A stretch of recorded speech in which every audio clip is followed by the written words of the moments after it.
Ouais, ils vont vous donner une masse gélatine. Ils vont pas vous donner une masse de gélatine en poudre. Ce qu'ils appellent la masse gélatine, bah, c'est simplement la masse de gélatine déjà réhydratée. C'est toujours marqué gélatine de 200 degrés.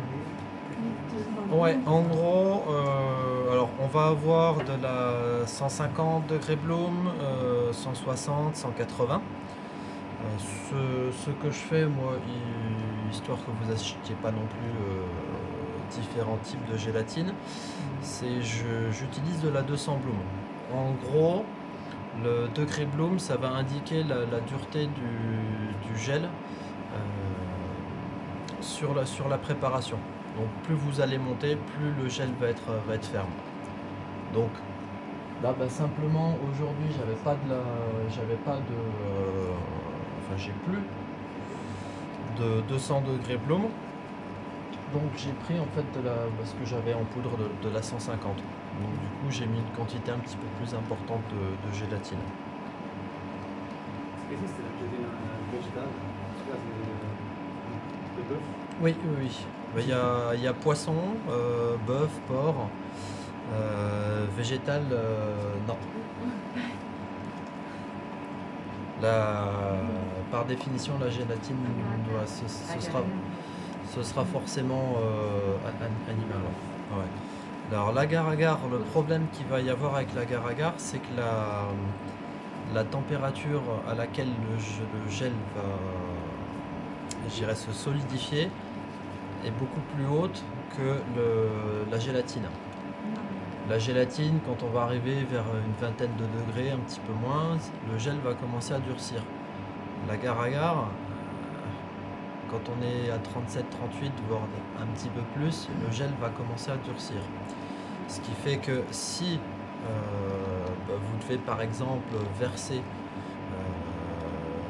un glaçage qui soit à 50-55 degrés sur votre entremets, à cause de l'agar-agar, il risque d'être un petit peu trop fluide parce qu'il sera trop chaud. Donc on le verra après, hein, si un glaçage qui sera trop chaud, vous allez avoir les bords de l'entremet qui vont être plus apparents, puis ça risque de pas bien napper l'ensemble du gâteau.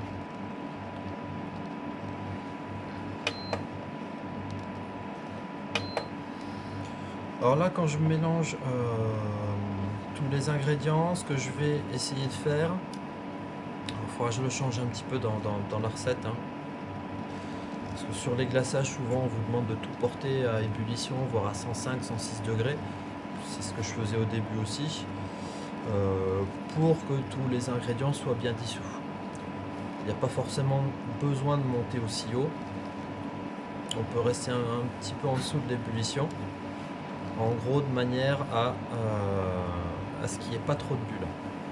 On va voir qu'après, on va essayer de limiter la formation de bulles pour ne pas retrouver en fait ces bulles ensuite dans le glaçage. Si vous avez des bulles dans votre glaçage, ce que vous pouvez faire, c'est le laisser reposer par exemple une nuit au réfrigérateur. Comme ça, vous aurez un petit peu moins de bulles dedans. Ici, on a utilisé le chocolat blanc. On a tous les ingrédients scientés. Alors si tu utilises du chocolat blanc, il faut juste mettre un petit peu plus de gélatine. Vous regarderez, c'est précisé sur la fiche. Au lieu de 16 grammes de gélatine, c'est 18.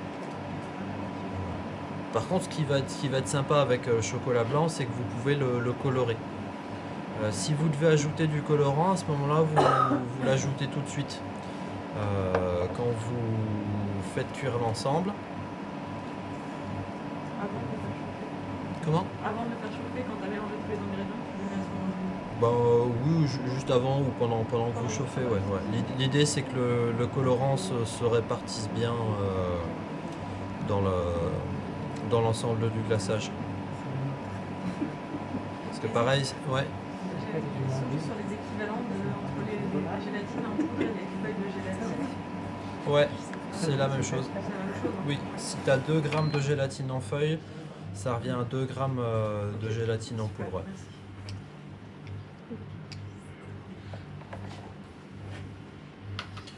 En gros, là je suis resté sur 90-95 degrés max.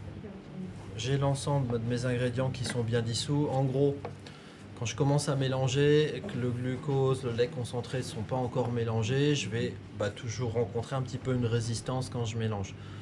Du moment où les ingrédients sont bien dissous, c'est beaucoup plus fluide. Donc je vais ajouter ma gélatine.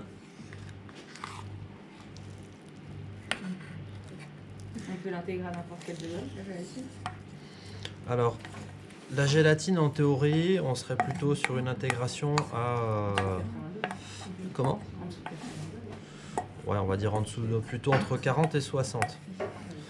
Maintenant, là, j'ai une grosse masse de gélatine dans un liquide que je ne vais plus chauffer. Donc, ma masse de gélatine va déjà faire refroidir l'ensemble.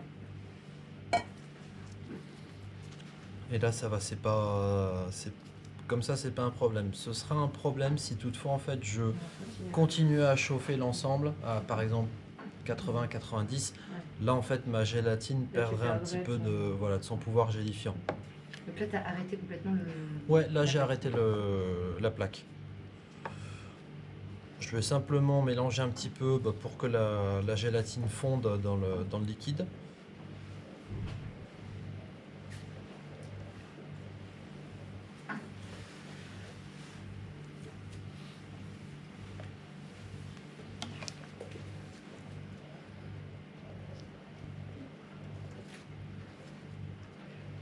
Ça, on pourrait le mettre aussi sur des cakes ou des génoises. Oui, tout à fait, ouais. Sur les génoises, chef, la glaçage brillant. Ouais. Quoi? Pardon.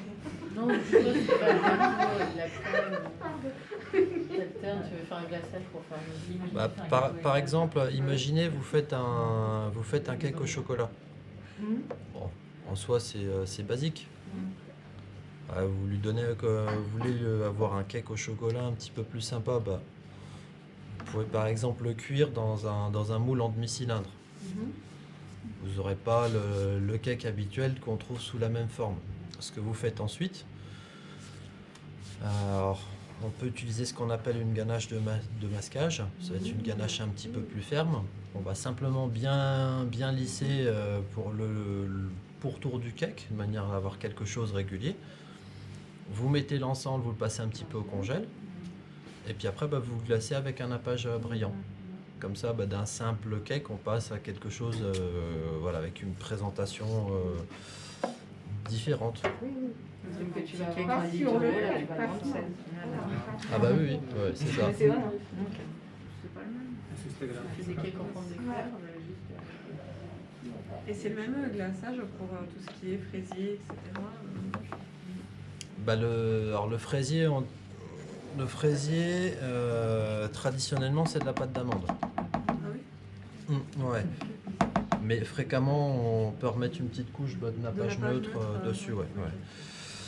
Alors, là, comme je vais simplement mixer le glaçage, je vais verser tout et puis je vais laisser fondre un petit peu mes pistoles dans le liquide. Si vous n'avez pas de mixeur plongeant, c'est le moment où ça, vous le gardez fondu comme une ganache et puis ensuite vous intégrez en au moins 3 fois à la maryse.